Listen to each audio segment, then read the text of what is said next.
Magandang gabi po mga kaibigan. Kung naalala niyo po nung nakaraang lumipas na eleksyon, tumakbo po ng pagka Vice President si Doc Willie Ong, kung naalala niyo po. Nakakaawa pong tingnan. Kung inyo pong napansin ngayon, kung naalala nyo, alam kong posibleng nakita nyo na sa mga Facebook at saka YouTube dahil sikat na po siya. Marami na po siyang mga subscriber at followers. Malaki po ang kanyang naiambag sa mga kababayan nating mahirap dahil siya po ay nagtuturo.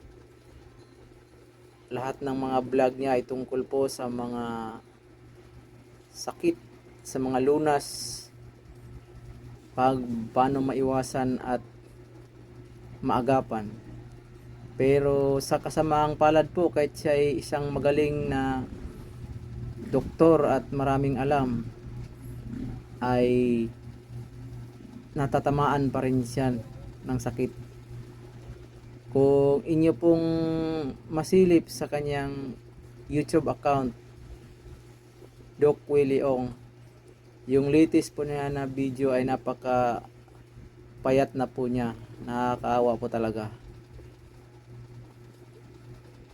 Hindi mo maisip bigla na sa galing at saka may pera na sila, mayaman na, pero dinadapuan pa rin ng ganong klaseng sakit. Ibig sabihin lang po, hindi talaga pinipili ang tao mayaman o mahirap basta pagdating sa sakit, lalo na yung cancer, kasi ang sakit niya po ay isang sarcoma. Isa po yung uri ng cancer na rare, bihira lang po, kaya mahirap gamutin. Hindi natin alam ngayon o bukas o mga sunod na araw kung siya po ba ay makaligtas at saka ahon sa kanyang malalagpasan niya po yung mga pagsubok niya.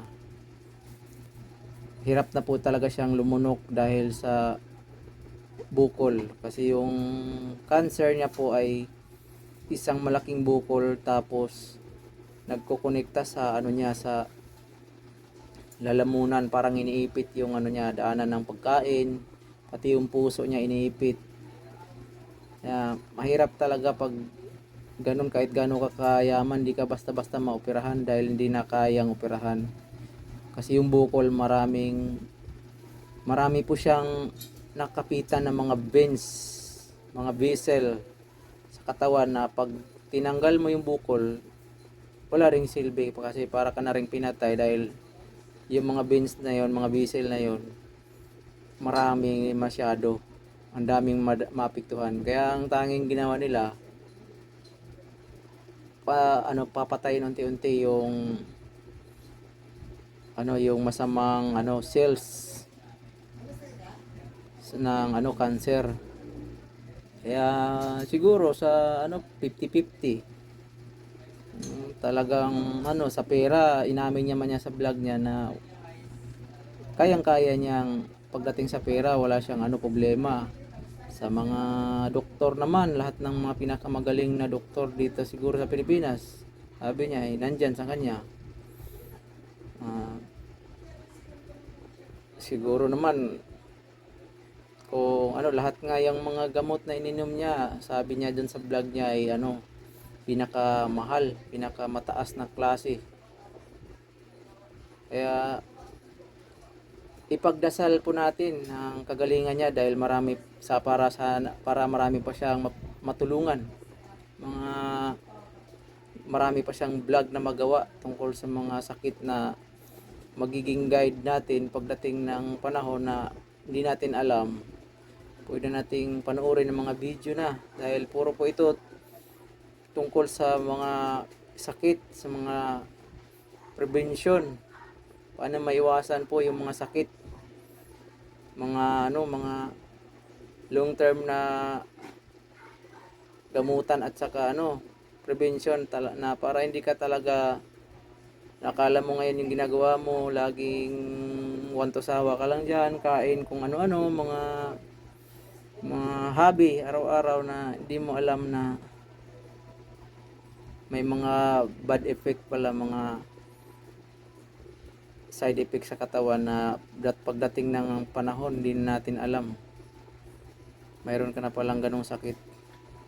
Kaya po pagdasal po natin ang kagalingan ni Doc Willie Ong para marami pa siyang matulungan. Yan lang po ngayong gabi. Maraming salamat po sa pagpanood. Babu!